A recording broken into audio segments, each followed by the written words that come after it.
uno de ellos, y la leucemia. Hay que recordar que estos vectores, justamente estos dípteros, no solamente sirven como vector para parásitos, como leishmania, sino también lo van a encontrar como vector de otros tipos de patógenos. Dentro de ellos, muy típico en nuestro país, que es transmitido por la leucemia, ¿okay? Que es la que genera la enfermedad que conocemos como la verruga peruana o la enfermedad de Carrier, ¿okay? Y que en este caso es transmitido por una bacteria que es la Bartonella bacillus. Entonces, el mismo vector es capaz de transmitir más de una infección por patógenos completamente diferentes, una bacteria, un parásito, ¿okay? Pero son transmitidos por vectores. ¿Okay? Ahora, en el caso de la leishmania, ¿okay? Que se genera aquí en el ser humano, también es capaz de ser transmitido a otros vertebrados que le sirven como reservorios. Los gatos, y aquí también están los caninos, ¿okay? La mayoría son los reservorios de este parásito. Entonces, cuando el mosquito se alimenta por su probóscide, ¿no? Succiona la sangre y lleva justamente, accede a este parásito, y dentro de él, después cuando se alimenta, y es la hembra, siempre son las hembras, en los casos, ¿okay? Que cuando esta va a alimentarse de nuevo, es la que transmite la infección, ¿okay? Entonces, generalmente se alimentan en el momento en que la persona duerme, tienen un ciclo nocturno. Estamos hablando de un poco de vector. Siempre cuando ven estos modos de transmisiones, hay que tomar en cuenta por las regiones en donde se encuentran. Estamos hablando de estos vectores en nuestro país. Básicamente se encuentran en las regiones como Junín, Cusco, Madre de Dios. ¿Okay? Entonces, más o menos para ver. Aquí tienen unas especies de jueguitos, ¿no? Una vez que ahorita no lo vamos a hacer porque si no se nos va a ganar la hora, y quería mostrarles las preguntas tipo para que vean un video del examen. Entonces, entran aquí, ¿no? Y responden las preguntas en base a lo que sea. Ok, entonces, este es nuestro resultado del aprendizaje: hablar sobre esta enfermedad, cómo se transmite, cuáles las características morfológicas de este parásito, un poco de su vector también, ¿ok? Diagnóstico, tratamiento y manifestaciones clínicas. Pero cuando hablamos de leishmaniasis, tenemos formas de presentación de la enfermedad, ¿okay? Y en este caso estamos hablando de la leishmaniasis conocida como la cutánea, ¿okay? Que sería en todo caso la menos grave, ¿okay? Pero que genera lesiones necróticas, ¿okay? La mucocutánea, que también es conocida como la famosa UTA, ¿okay? Porque esta es capaz de básicamente destruir tejido como cartílago, ¿no? Es toda la parte de la región del rostro, en la mayoría de los casos, ¿okay? La región de las fosas nasales, ¿okay? Y llega a comprometer inclusive partes más internas, como la parte de la cavidad oral, la vulva, y hasta llegar a la parte como es la epilosis, ¿okay? Y eso estamos hablando de una enfermedad a lo largo de los años. Esa es la mucocutánea. Dentro de todo, estas no son las más graves. La más grave es la visceral, ¿okay? Y esta sí, lamentablemente, tiene, una vez que se genera la enfermedad, el 100% de las muertes de los pacientes, ¿okay? Se llama una enfermedad letal. Bien, entonces aquí vemos el contenido, como siempre, parte de la estructura de lo que vemos en clase. Y aquí hablamos, ¿no? De este protozoario, de este género Leishmania, 20 especies, y hay subespecies, ¿bien? ¿Okay? Que se transmiten, como mencionamos, en vertebrados, en animales y humanos, por la picadura de este insecto que pertenece a la familia de los Psicodidae. Básicamente los dípteros, ¿no? Dentro de ellos, como mencionamos, los Pneumatomus y la leucemia.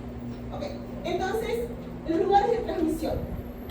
Estamos hablando de en qué sitios, ¿no? Aquí no hablamos de la ciudad, aquí no hablamos de la región urbana, pero básicamente tenemos en la parte selvático primaria, básicamente mato, plantas, ¿no? Más vegetación que personas en general, ¿ok? Y selvático intervenido, con pocas áreas de presencia del ser humano, una vegetación densa, ¿ok? Y aquí rural, ¿no? con vegetación de densidad media-baja y también una baja densidad poblacional. Y la parte de la región periurbana, en donde aquí ya está en la parte de las periferias de las ciudades. ¿Ok? Entonces, bien, en la epidemiología tenemos estos resultados básicamente por el boletín del INS. El aquí dice hasta el 2024, pero básicamente hasta el 2023, porque del 2024 tomó apenas la primera semana. ¿Okay? Entonces, vemos aquí la incidencia de casos se mantiene casi constante a lo largo de los años a partir del 2019. ¿Okay? Pero en este caso, ¿no? Con cero defunciones, porque básicamente estamos viendo una incidencia de casos de tipo mucocutáneo o cutáneo. ¿Okay? Una de las características de las lesiones cutáneas es que se ve, hay una progresión en la lesión. Vemos las pápulas, ¿okay? Y después tenemos lo que se genera el tejido necrótico, esas ostras negruzcas, que básicamente es tejido muerto. ¿Okay? Entonces, vemos aquí la incidencia por distrito, que serían los departamentos, ¿no? Tenemos aquí, como mencionamos, Madre de Dios, Cusco, Piura y Junín, ¿no? La mayor incidencia de casos. Vemos aquí la región de Junín, ¿no? Ahora, aquí por departamentos, ¿no? Madre de Dios, Cusco, Junín, ¿no? Y aquí vemos la parte de la taxonomía, pertenece este género de Leishmania a la misma familia que el Trypanosoma, ¿okay? La familia de los Trypanosomatidae, y aquí este género de la Leishmania. Y aquí en las formas, ¿no? Evolutivas, siempre tenemos que comparar la diferencia con Tri, ¿okay? Para poder marcar bastante esta diferencia. ¿Okay? Y en este caso es el mismo cuadrito que vemos en la clase pasada, cuando hablamos de Trypanosoma cruz. ¿Okay? En este caso tenemos, ¿no? De las formas, el promastigote, que básicamente ¿dónde lo encontramos? En el vector. ¿Okay? Es la forma infectiva del vector, en la que se libera a nivel de la probóscide, ¿no? Del mosquito. ¿Okay? Y el amastigote lo encontramos de forma intracelular en el tejido del vertebral. ¿Okay? Forma no móvil, intracelular. ¿Okay? Entonces, básicamente una vez que se genera la infección, ¿no? Para entender un poco del ciclo biológico, una vez que este promastigote, que es la forma infectiva, ¿okay? Llega a su hospedero vertebrado para protegerse del sistema inmunológico y realizar su mecanismo de escape, es que dentro de la célula se transforma en esta forma. ¿Okay? Porque en esta forma, de alguna manera, es más susceptible a ser destruido. Entonces, ¿cómo se protege? Transformándose en esta forma de mastigote, y en esta forma de mastigote cuando se divide y comienza a replicarse en el hospedero vertebral. ¿Okay? Siempre tienen que pensar que todo agente patógeno, sea bacteria, virus, parásito, lo que quiere es sobrevivir. Y en base a su instinto de supervivencia es que desarrollan los múltiples mecanismos de escape que hacen posible, ¿okay? Que genere la enfermedad en el paciente. ¿Okay? Y cuanto más el sistema inmune quiere repelirlo, quiere destruirlo, ellos desarrollan más mecanismos de escape para poder sobrevivir. Y es una lucha constante entre estos organismos con el huésped. ¿Okay? Entonces, ese enfrentamiento es el que hace que genera la mayor cantidad de factores de virulencia con esos mecanismos. Bien, entonces, en la forma de amastigote, ¿no? Cuando recordamos el Trypanosoma cruzi, ¿cuáles son las formas del Trypanosoma cruzi?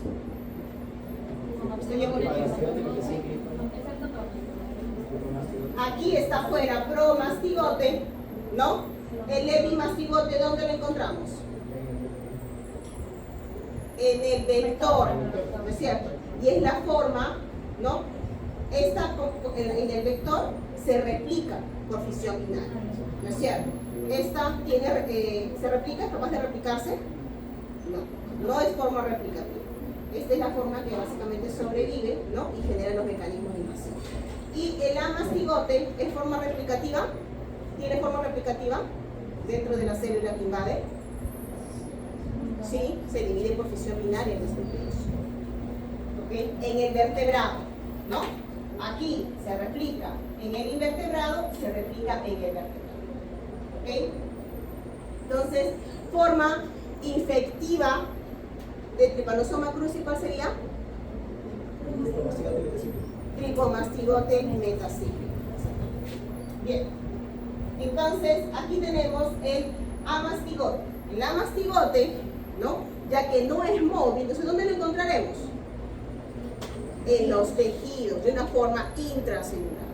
¿Ok? Y se dividen por fisión binaria y rápidamente, ¿no? Se le encuentra donde dentro del macrófago.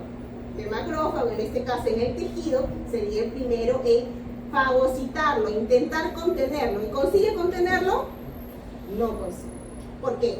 Porque este de aquí, en todo caso, tiene mecanismos de escape. Porque cuando hablamos de la fagocitosis, en este caso, más que cuando fagocita, el macrófago, aquí fagocita sería ¿a qué? Al promastigote.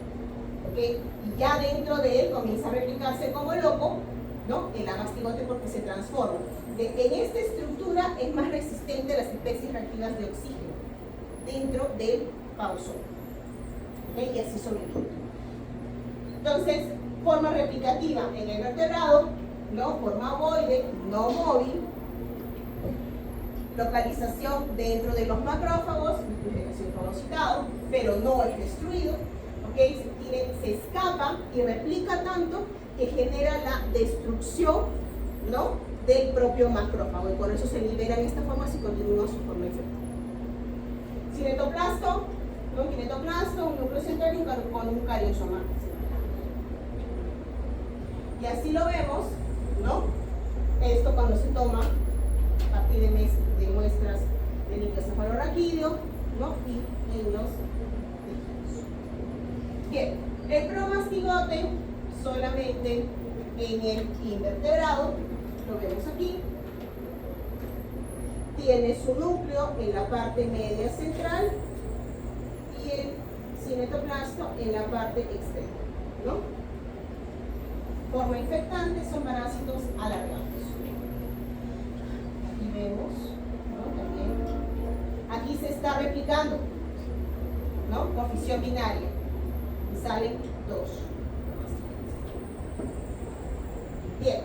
En cuanto al ciclo, básicamente vemos desde su entrada por la picadura del mosquito, ¿no? De la mosca, la verdad, es un mosca. Aquí se alimenta de sangre, no la hembra, ¿ok? Y estos promastigotes son fagocitados rápidamente y dentro de los macrófagos cambian su forma, ¿no? Y pasan a ser amastigotes para dividirse dentro de los, como habíamos conversado. Bien, tenemos dentro del macrófago, ¿ok? Se divide y se libera. Provoca la destrucción de estas células y en todo caso de los macrófagos, pero también de las células que invaden cuando están en tejido, no solamente macrófagos. Células fagocíticas y no fagocíticas, ¿no? Entonces, después, cuando viene otra mosca, ¿no? Y se alimenta de la sangre, vamos a suponer que esta mosca no estaba infectada, aquí se va a infectar. Porque al momento de que se alimenta, ¿no? Ingiere los macrófagos que están infectados. Entonces, en este caso, dentro de este invertebrado, en que están las células parasitarias, va a haber la transformación rápidamente a nivel de su tubo digestivo en la forma de promastigote, ¿okay? Y con esto comienza a dividirse rápidamente, ¿okay? Listo para contener el proceso infeccioso en otros medios. ¿Okay? Bien, entonces tenemos aquí esta vía infectante, promastigote, ¿okay? Estadio diagnóstico, amastigote, ¿okay? En tejidos, cuando se hacen biopsias, ¿okay? Y en sangre también cuando se encuentran dentro de los macrófagos, o también el líquido cefalorraquídeo, ¿okay? Dependiendo, aquí la gravedad y la sintomatología de su paciente va a depender de en dónde se encuentre, ¿no? Este parásito y, bueno, y también el estado inmune de su huésped. Si estamos hablando de un paciente con VIH, va a desarrollar las formas más graves también. ¿Okay? Esos antecedentes tienen que tomar en cuenta en los casos. Bien. Entonces, bueno, aquí tenemos básicamente cómo se alimenta, ¿no? La bendita, la mosca. No sé si se va a poder ver, pero no se puede escuchar. ¿Se escucha?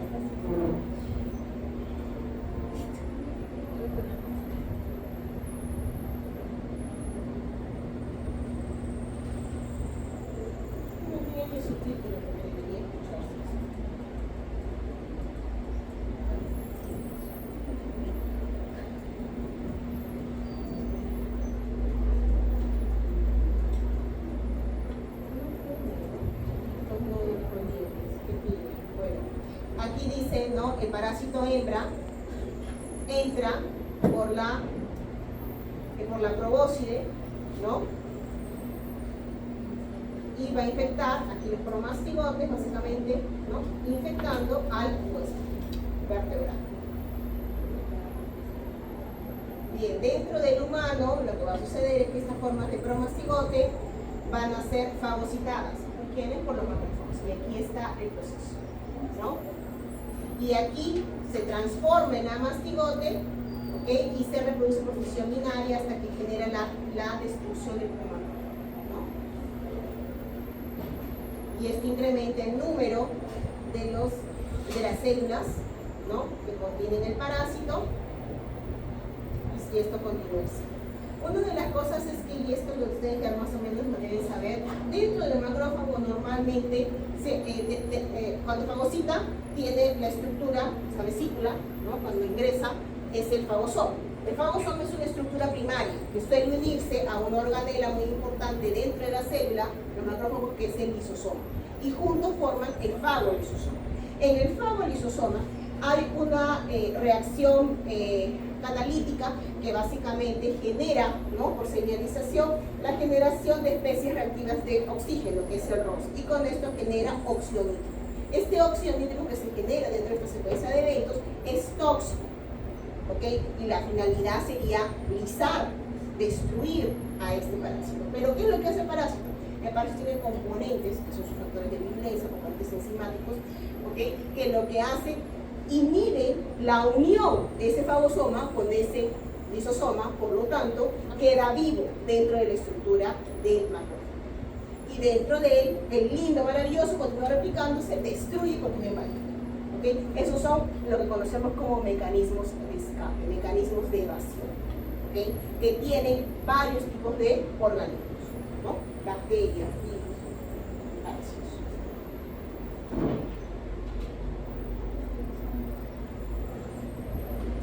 Entonces, esta proliferación masiva, ¿no? Genera básicamente la destrucción y en lo que es la leishmaniasis cutánea, tejido necrótico, porque destruye tejidos. ¿Okay? La cutánea, que es la superficial, destruye básicamente el tejido cutáneo superficial, epidermis, dermis, y con esto generan las lesiones, ¿no? Que son las pápulas, postopústulas y con secreciones. Y a partir de esas secreciones se empieza a hacer raspado para hacer la visualización de la muestra. Esta es la forma más grave, que es la leishmaniasis visceral. Características de la clínica: fiebre, ¿okay? Y muerte en un rango de un 100% de los pacientes. ¿Okay? Ahora, una de las características es que genera, ¿no?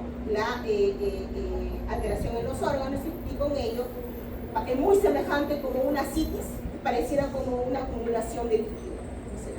¿Okay?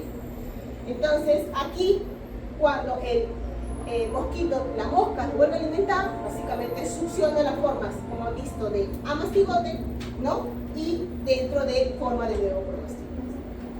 ¿Okay? Los chicos encantan inglés. Ustedes llevan curso de inglés social, porque sea básico, es importante porque todos los papers y artículos que ustedes van a tener en su carrera vienen en inglés. Muy pocos son traducidos. Y los que son traducidos, en la mayoría generalmente en la literatura, o están muy atrasados en la información porque han sido traducidos o no son de muy buena calidad.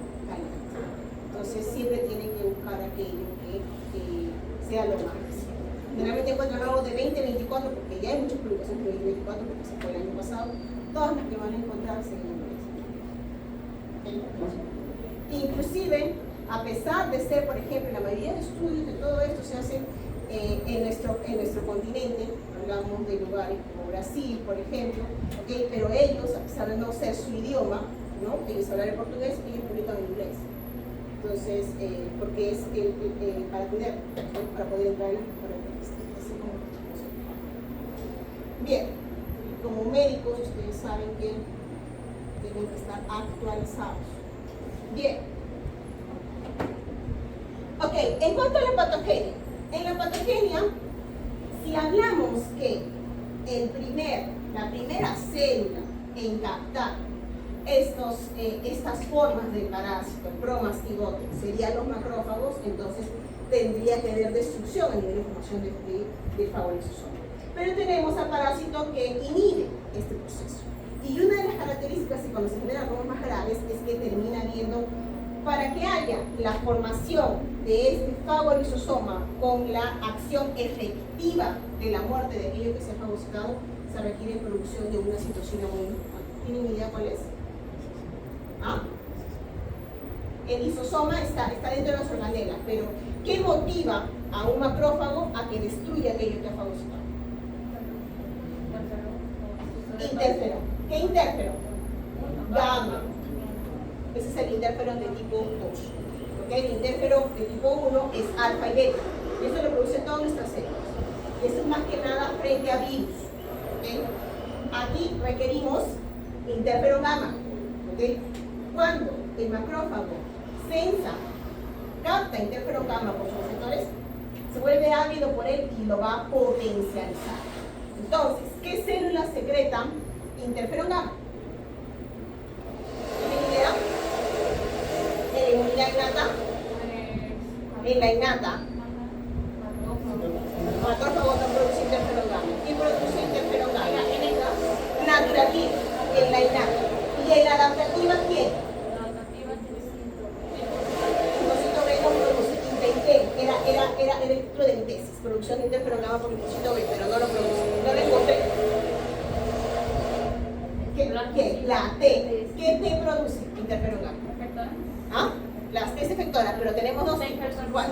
TGPER1, TH1. ¿Okay? El problema es que este parásito muda la respuesta a una TH2. Y en lugar de tener una producción de interferón gamma que mejore la acción de un macrófago, tenemos una interleucina 10 que termina creando un macrófago tonto que capta M2. En lugar de ser M1, tenemos M2. Y con esto se hace más grave la infección. ¿Okay?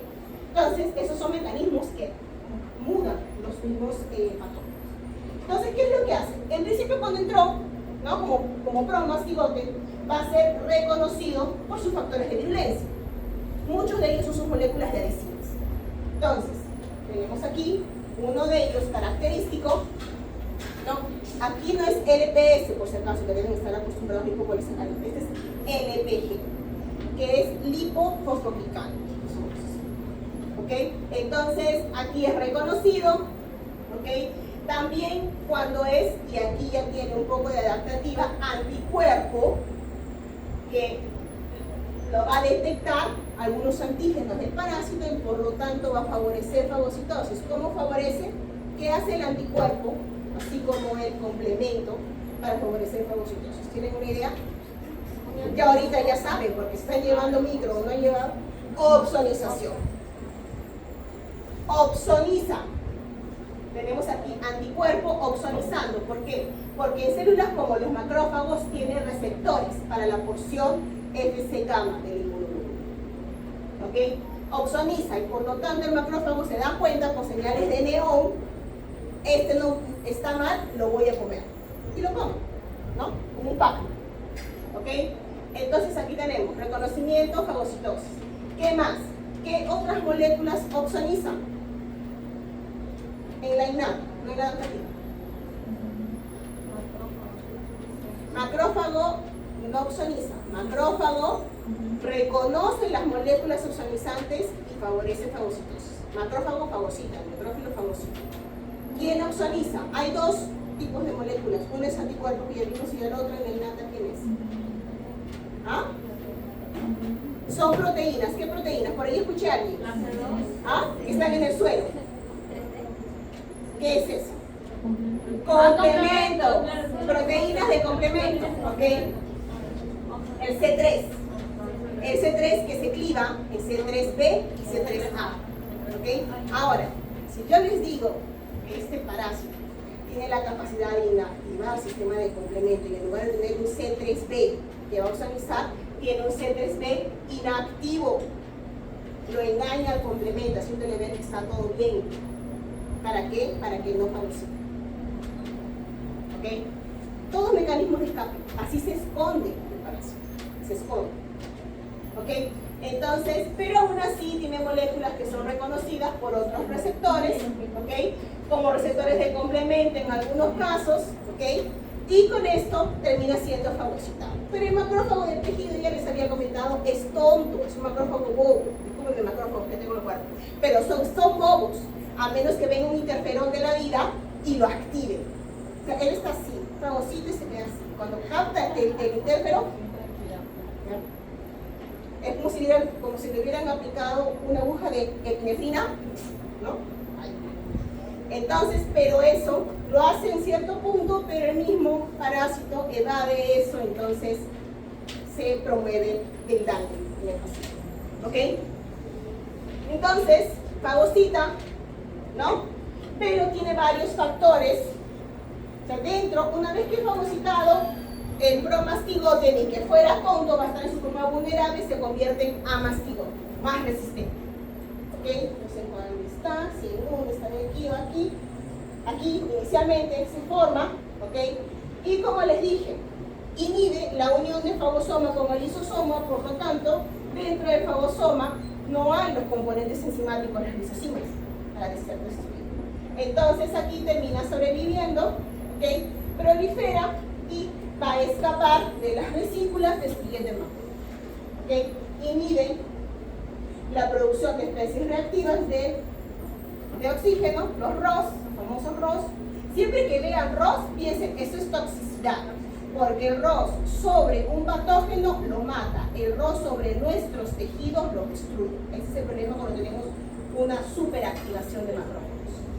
¿Ok? Sobre nuestros tejidos propios, cuando no hay patógeno y hay hiperactivación de macrófagos, por ejemplo, eso es algo muy clásico del COVID, en los pacientes sintomáticos, hay hiperactivación de macrófagos mediado por natural killer y por interferón gamma de TH1, y esta toxicidad se libera sobre las células del paciente y la destruye. ¿Ok? Entonces, mucho de respuesta tampoco es bueno. Eso es lo que conocemos como, ¿no?, las tormentas de citocinas. ¿Ok? Lo que yo les dije, le vas a tirar a un árbol y en lugar de utilizar una pistola, utilizas una bazooka. O agarras un cañón y destruyes todo lo que está ahí. ¿Lo vas a matar? Claro que sí, pero es un poco exagerada la cosa. Eso es. ¿Ok? Entonces, cuando no hay control, se frenan las formas más graves. Propagación sistémica local. La menos grave, pero que obviamente genera un daño en su paciente, es la viral. Daño en piel y tejidos sensibles. ¿Ok? Y la visceral se disemina a otros órganos, y aquí tenemos hígado, vaso y médula ósea comprometidos. Rango de casi 100% de la muerte de su paciente. ¿Ok? Bien. Aquí tenemos el reconocimiento y el cambio que les dije en la respuesta inmune. Lo que normalmente necesitaríamos para curar sería TH1. Aquí está. Pero ¿qué sucede? El parásito modula las respuestas y lleva a una TH2. Y con esto promueve la diseminación de él. ¿Okay? Hay muchos patógenos que hacen esto y promueve la diseminación. Uno de ellos también es Plasmodium. Plasmodium, en el inicio de la infección tienes esto, pero después de un tiempo tienes esto. Y por eso es que tenemos crónico, con un virus. ¿Okay? No entré mucho en detalles en la clase de Plasmodium, pero ahorita que lo tenemos aquí, les estoy mencionando como algo comparativo. ¿Okay? Porque es el clásico de muchas infecciones. El panosoma también es así. ¿Ah? Clostridio. ¿Cuál Clostridio? ¿Viste Chile?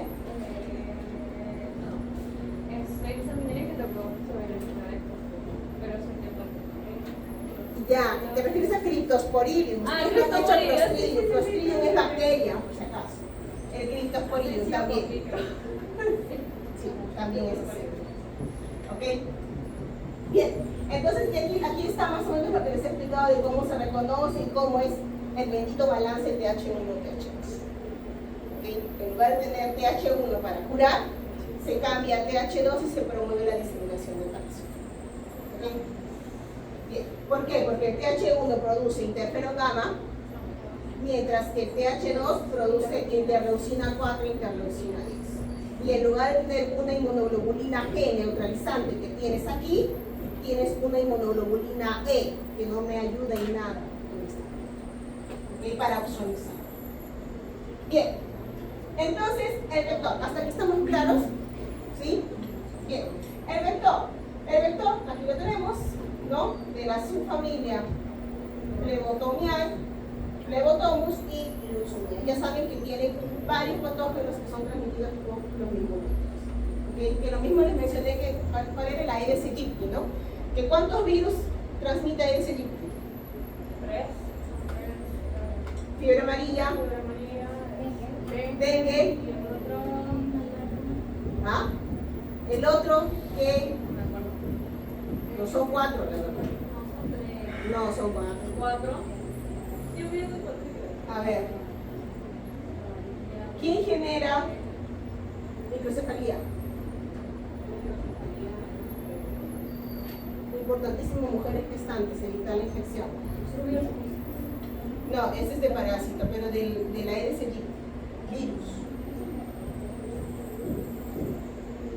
¿Nada? Zika virus. Y el otro es chikungunya. 4. Chikungunya, acuérdense de alteraciones a nivel de articulaciones musculares. ¿A quién afectaría más que nada? A deportistas. Un deportista con una infección de chikungunya, olvídense, ya no hay ¿okay? Eso no significa que una persona común y corriente no deportista no la afecte, claro que sí, pero en un deportista que su sustento es el deporte, cualquier tipo de ejercicio ya no lo hace, porque constantemente va a tener, ¿no?, la parte crónica de las neuronas musculares. Bien, entonces, transmisión, tenemos aquí por la picadura, como habíamos visto, transfusión sanguínea, porque obviamente no se hace descarte cuando hay transfusión, no se hace estudios de que haya presencia de este parásito en sangre, ¿okay? Pero sí se hace presente, por ejemplo, por descarte de estudios, VIH, sífilis, que les comenté la clase pasada, ¿no? Y uno muy importante que vimos justamente la semana pasada, ¿quién es? Trípanos, ¿okay? En banco de sangre se hacen estudios, ¿no?, una serie de baterías para ver que esa sangre que se quede almacenada no tenga algunos tipos de agentes patógenos. No todo, hepatitis B también, por ejemplo. Entonces, en este caso, por transfusión sanguínea o trasplante de órganos. Imagínense que en el tejido está almacenado un amastidómito, ¿no? Bien. Tipos de leishmaniasis, justamente lo que estábamos mencionando, ¿no? La cutánea, esto te lleva a la clínica, ¿no? Y la mucocutánea, que es la más visible porque termina en una alteración total de lo que es simplemente la parte del rostro, ¿okay? Y la vísceras, ¿no? Que parecía un cuadro de ascites, ¿no? Bien, cutánea. Tenemos aquí, ¿no? Básicamente, aquí del género Viania, por ejemplo, es un género de Viania, 4 especies, de los cuales tenemos, por ejemplo, Leishmania brasiliensis y guyanensis, en Madre de Dios, Ucayali y San Martín, como vectores. ¿Okay? Mientras que en Lima, Ancash, La Libertad y Cajamarca tenemos a Leishmania peruviana, ¿okay? Y en Junín, Amazonas y Ucayali tenemos a la amazonensis. ¿Okay? Bien, aquí están las regiones, la distribución en nuestro país. Vemos que mayor incidencia de casos. ¿Qué bolitas ven? ¿Qué color? ¿Brasiliensis tiene más? La peruviana. La peruviana, exactamente. Por el color, ¿no? Seguida básicamente de brasiliensis, ¿no? Y unos poquitos casos por aquí de la insomnia. Bien, tipos de lesiones de la cutánea. Bien característicos, ¿no? La mácula, una progresión. Máculas, pápulas, nódulos y hasta que llega a la úlcera. Y esta úlcera puede presentarse tejido necrótico aquí, ¿no? Tiene una costra negra, pero si le remueven esa costra, dentro tienen el tejido vivo. No ha habido una buena cicatrización. Es una úlcera. ¿Okay? Es muy característico, muy parecido a las úlceras de los diabéticos, ¿no? Lesiones diabéticas. ¿Okay? Pero por eso es que el tejido necrótico hay que remover aquí y hacer la curación, ¿no? Bien, entonces tres diferentes presentaciones, incluyen pápula, nódulos y lesiones cutáneas ulcerativas, ¿no? Acompañado, lamentablemente, como estamos hablando de lesiones en piel tenemos una flora que puede generar infecciones bacterianas secundarias. ¿Okay? Dentro de ellas pueden ser los famosos estafilococos. ¿Okay? Entonces, aquí la progresión de las lesiones lenta, meses, años, ¿no? Ligada a la especie de Leishmania, y obviamente hay una carga parasitaria y el estado inmunológico del paciente. Y de ahí que vienen las pruebas de diagnóstico, ¿no? Desde algo directo a indirecto. Bien, entonces vemos aquí, en la cutánea hay dos presentaciones. Una que es cutánea localizada desde la región limitada de la úlcera, o de la pápula, ¿ok? Pero en otra tiene difusa, ¿ok? Lesiones nodulares por todo el cuerpo, diseminada, ¿no? Esa es la difusa, ¿ok? Ahora, aquí nos dice, ¿no?, que de los 10 países con mayor número de casos de Leishmania, 4 de ellos incluye lamentablemente lo que no es motivo de orgullo, el Perú, ¿ok? Dentro de los países con presentación de leishmaniosis cutánea, ¿ok? Y también está Brasil, Colombia y Nicaragua. Por eso es que, por ejemplo, el laboratorio de Brasil hace muchos estudios de para poder entender el mecanismo de infección y también cómo se puede inhibir para hacer tratamientos, ¿no? Bien. Entonces, en el año 2022 vemos que la prevalencia está en las regiones más oscuras, con más de 5.000, ¿no?, casos. Y tenemos aquí, básicamente, vemos a Perú, Colombia, Brasil, ¿no?, dentro de los países. En la mucocutánea, esta es la que también se conoce como la UTA, ¿no?, vemos que inicia por la faringe, por las fosas nasales, y puede comprometer, ¿no?, ya la parte de la orofaringe, paladar, vulva, laringe, ¿okay?, y puede afectar cuerdas vocales y tráquea. Dentro de la parte de las cuerdas vocales tiene la estructura, ¿no?, de la epiglotis también, que son las partes más blandas, ¿okay?, tejido respiratorio superior, ¿okay? Entonces, y se caracterizan, inclusive se caracterizan por tener escasos parásitos en las lesiones, pero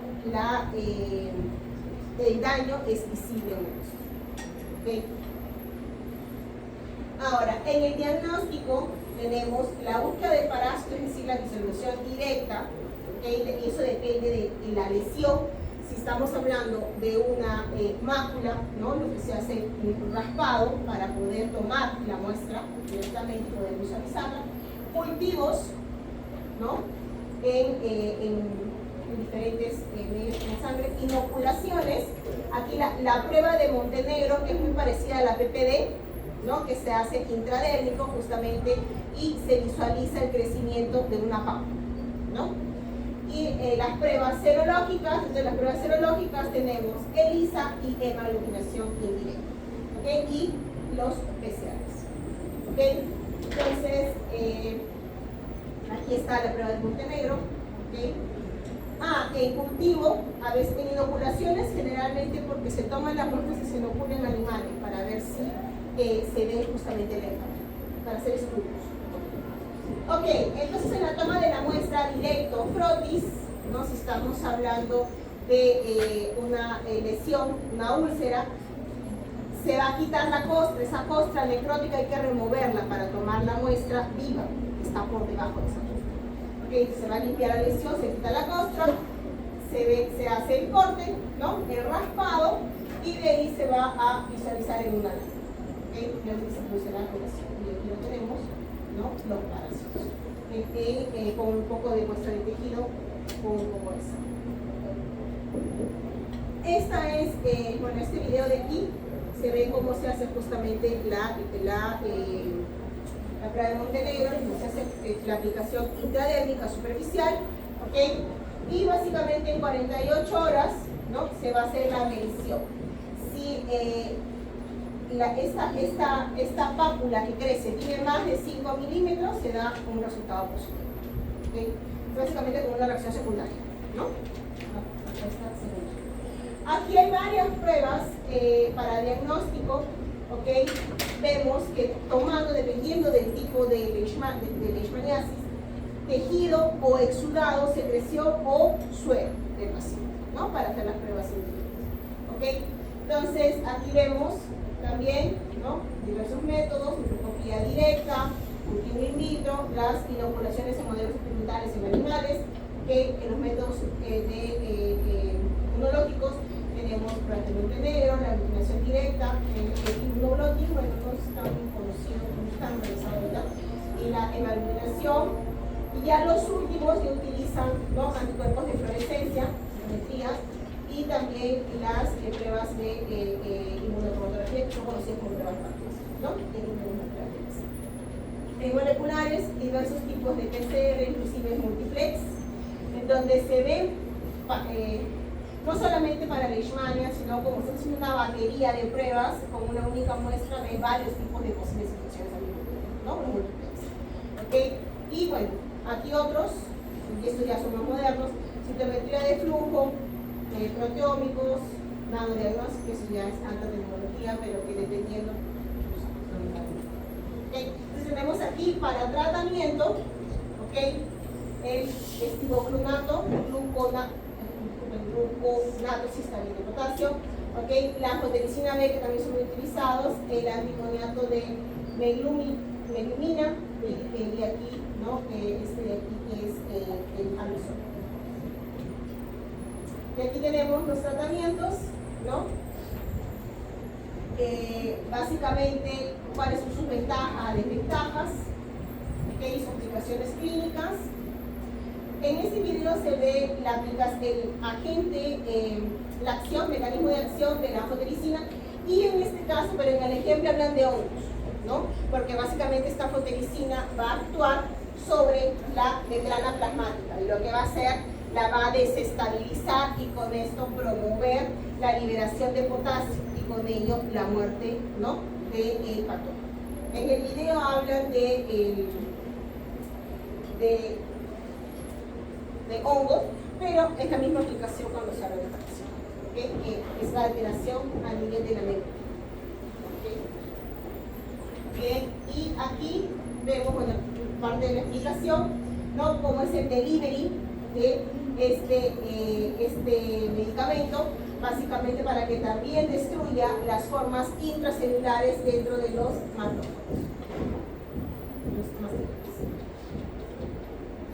Y aquí, ¿no? También tenemos dentro del macrófago la acción.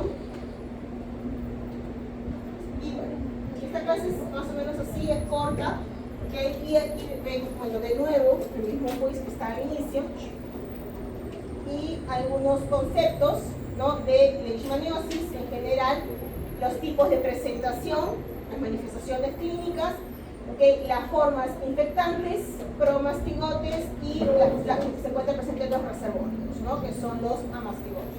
El diagnóstico, demostración de los parásitos de forma directa o en cultivos, y ensayos basados en PCR, CRT, RT-PCR. Se dispone una variedad de tratamientos tópicos, ¿no? Dentro de ellos los que hemos mencionado, la anfotericina B, ¿no? Y bueno, sistémicos para ese tipo de enfermedades.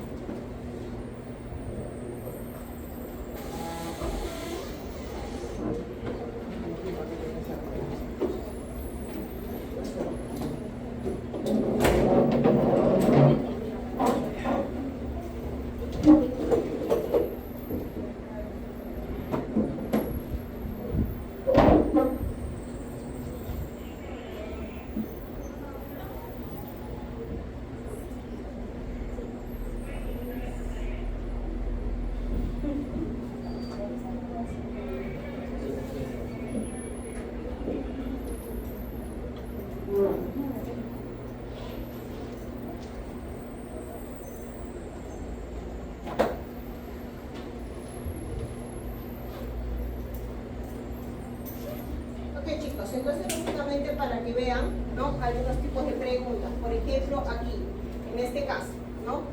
Una figura, esto sí, no será. Ok, es repaso, no es grabado. Lo mismo que no se graba lo que son exámenes. Bien, entonces aquí, por ejemplo, un ciclo evolutivo. ¿Okay? Aquí, ¿qué ciclo evolutivo será? ¿Qué piensan? ¿Ah? Ok, pero ¿de quién estamos hablando aquí?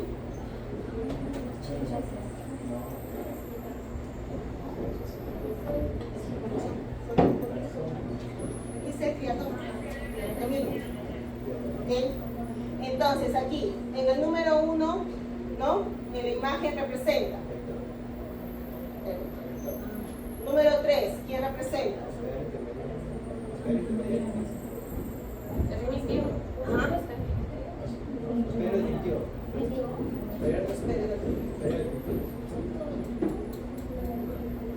Entonces aquí, por ejemplo, no tienes otro ciclo. Primero identificar qué ciclo están observando. Y después, ¿no? Ver, por ejemplo, corresponde al concepto de forma diagnóstica o forma efectiva, ¿no? Hay comentarios y justifican por qué. ¿Se pone parásito? Se pone parásito. El número 1 corresponde a la forma de diagnóstico, estadio diagnóstico, ¿no? Y de aquí, no sé, cuando lo quise, pero pues ahorita pues cuenta como forma de diagnóstico. Y la número 2, estadio. Aquí otro, por ejemplo. Usted es un celonista en Piura y se le presenta paciente masculino de 35 años, agricultor, refiere que tiene úlcera en la pierna derecha desde hace un mes, refiere que cuando inició era una pequeña pápula que se convirtió a úlcera y aumentó de tamaño, niega fiebre, niega dolor, niega secreción purulenta. Primero ustedes ya identifican que es una leishmaniasis, ¿no? Entonces, con eso en la mente, ven las posibles preguntas que tienen. Aquí está, ¿no? Bueno, esta es la parte de la clínica. ¿Okay? Y aquí les muestra que ven, pero puede ser que no tenga imagen y simplemente se vaya a la... Pero si ya saben que es leishmania, ¿no? ¿Cuál es su posible diagnóstico? Leishmaniasis. ¿Ok?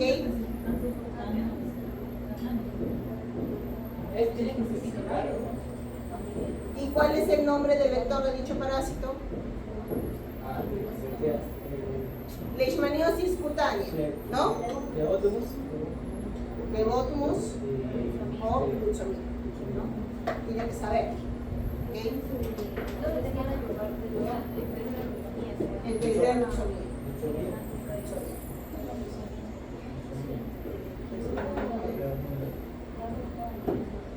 Aquí otro. Paciente varón de 30 años.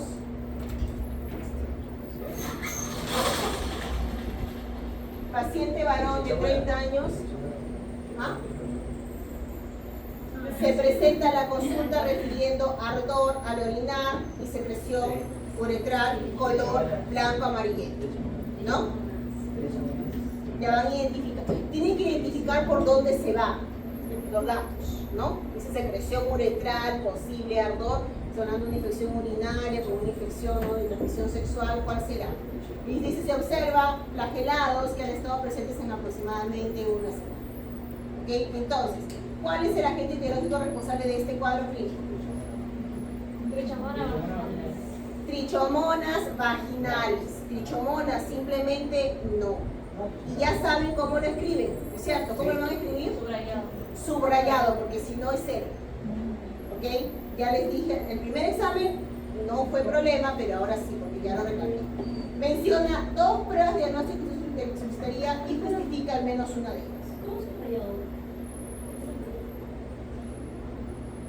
Sí, O sea, debajo del nombre lo subrayan. los subrayas, porque eso significa que es un nombre en latino.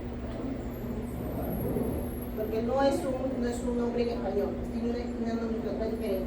Que normalmente cuando hablamos aquí en textos los escriben en cursiva, ¿no? Pero como en puño y letra no se escribe en cursiva, se subraya. Para destacar que es un nombre, ¿no? De una especie, género y especie. Entonces, aquí, ¿no? Pruebas de diagnóstico. Pruebas de diagnóstico no es orina. Orina es ¿qué? La muestra. Recuerden que la muestra es lo que el paciente te da. Exudado, secreción uretral, orina, ¿ok? Heces, líquido cefalorraquídeo, sangre, ¿ok? ¿Y qué es lo que vas a hacer tú con esa muestra? Esa es la prueba de laboratorio. ¿Cuál sería? Aquí se puede hacer una microscopía directa O examen directo en fresco. o examen directo en fresco de secreción. ¿Ok? Esa es una, te piden dos. ¿Cuál es la otra? De allí, tinciones, sería tinciones, Papa Nicolau. Bueno, revisa. ¿Ok? Papa Nicolau le vas a hacer al hombre. Pregúntame. Sí, pero podría ser, puedes poner porque sí es una prueba. O tienes que guiarme que es solo. Miren, si ponemos Elisa. Es válido. Sí, pero sí, Elisa si fuera para esto, bueno.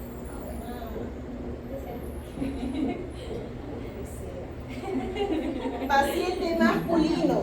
Papá Nicolau me dejó pensando. Dile a tus amigos, chicos, ¿les va a agradar una prueba para Nicolau? ¿Para ustedes? Ah, pues. Paciente masculino de 13 años.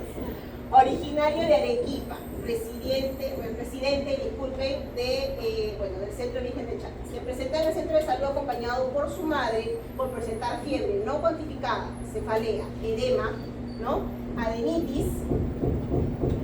Se realiza la anamnesis al paciente y su madre, quien indica que el papá de su hijo murió de un infarto fulminante hace un año y que su hijo hace 6 días atrás fue picado por un insecto durante sus horas de sueño cerca del ojo, ¿no?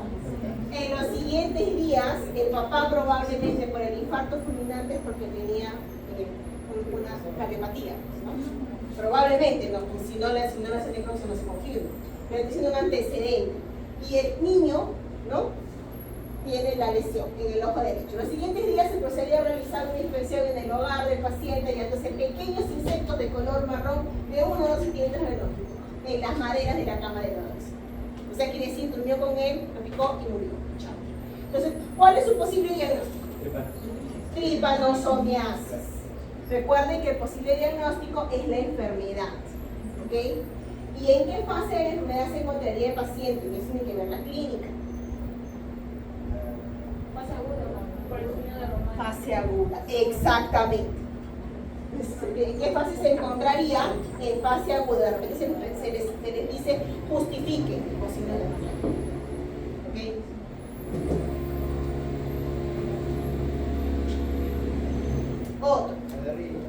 Otro médico serumista. Médico serumista de 25 años regresa de su último servicio urbano marginal rural de la selva peruana, ¿no? Estuvo trabajando desde hace 3 semanas ininterrumpidamente y comienza a experimentar fiebre recurrente cada 48 horas.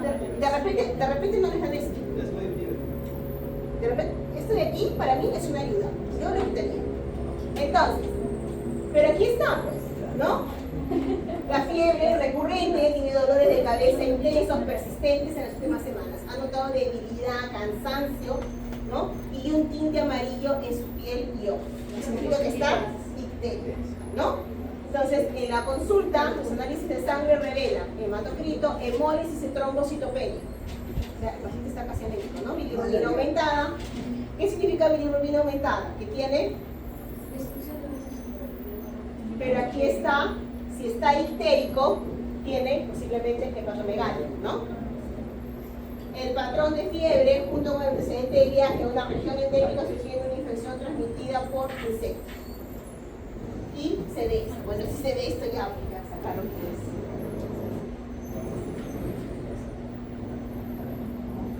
cuál es el género del parásito y explique brevemente por qué es importante diferenciar la especie. Aquí de repente, aquí también otra, ¿no? Se les da una tabla así y se le dice tabla de fármacos para tratamiento antipalúdico, responda lo siguiente. Si su paciente fuera diagnosticado con Plasmodium vivax, ¿cuál sería el fármaco de elección? Sustente brevemente. No puede elegir tanfenoquina. ¿Qué otro? Primatina. ¿No? Pero aquí tiene que sustentar primatina en el caso de que no estemos lidiando con una mujer embarazada, ¿no? Otro, aquí.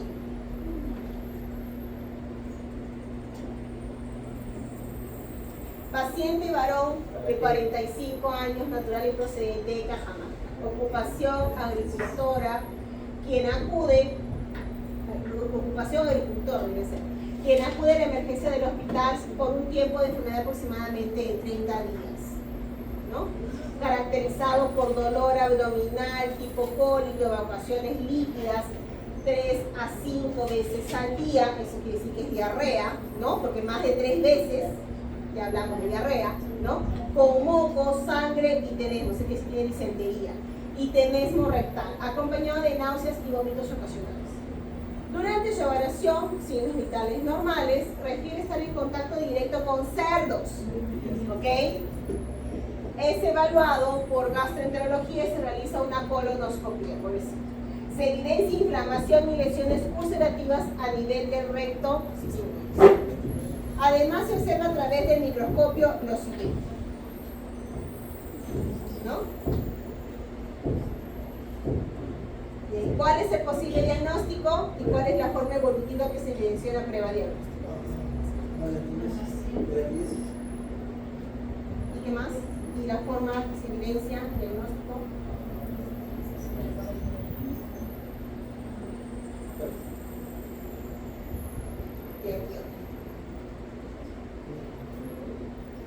Varón de 35 años sin antecedentes médicos de importancia acude a consulta por presentar desde hace 7 días fiebre alta, más de 39, 39 y medio, dolor en el cuadrante superior derecho del abdomen y pérdida de peso no intencional. Qué suerte, ¿no? Perdió peso sin querer. Refiere haber viajado a Bolivia por 3 semanas. Aquí tienen que tomar en cuenta zonas endémicas, ¿no? Donde consumió alimentos de vendedores ambulantes. A la evaluación, funciones vitales normales. El examen físico, piel caliente, fiebre, ictérico, se dice las escleras, ¿no? Abdomen con ruidos hidroaéreos levemente disminuidos, se observa hepatomegalia, inflamación a nivel del hígado, resto de exploración física sin alteración. Se le dan antiespasmódicos para calmar el dolor, ¿no? Y el paciente regresa después de 4 días, ingresa por emergencia con los dolores más intensos con la misma sintomatología. Se solicita punción hepática. ¿Cuál es el posible diagnóstico? Ameliasis extra. ¿Qué parásito ocasiona dicha enfermedad? Entamoeba histolytica, ¿no? ¿En qué estadio se encuentra dicho parásito?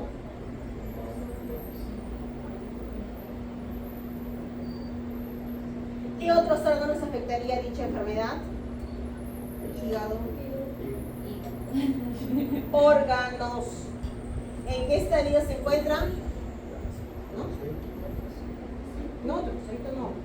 ¿Cuál es la forma?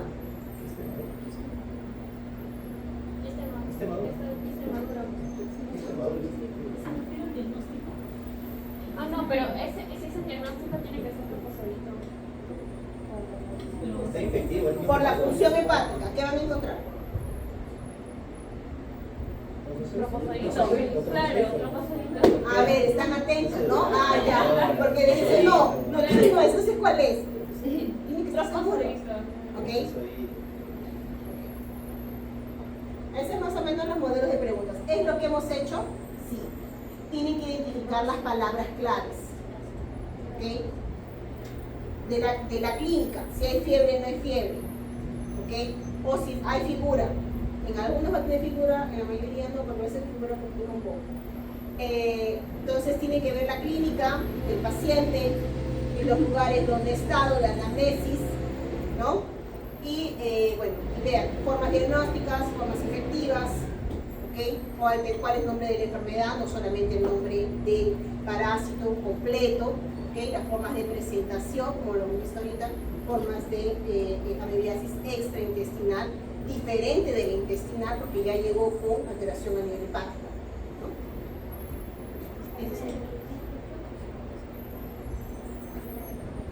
También los pulmones.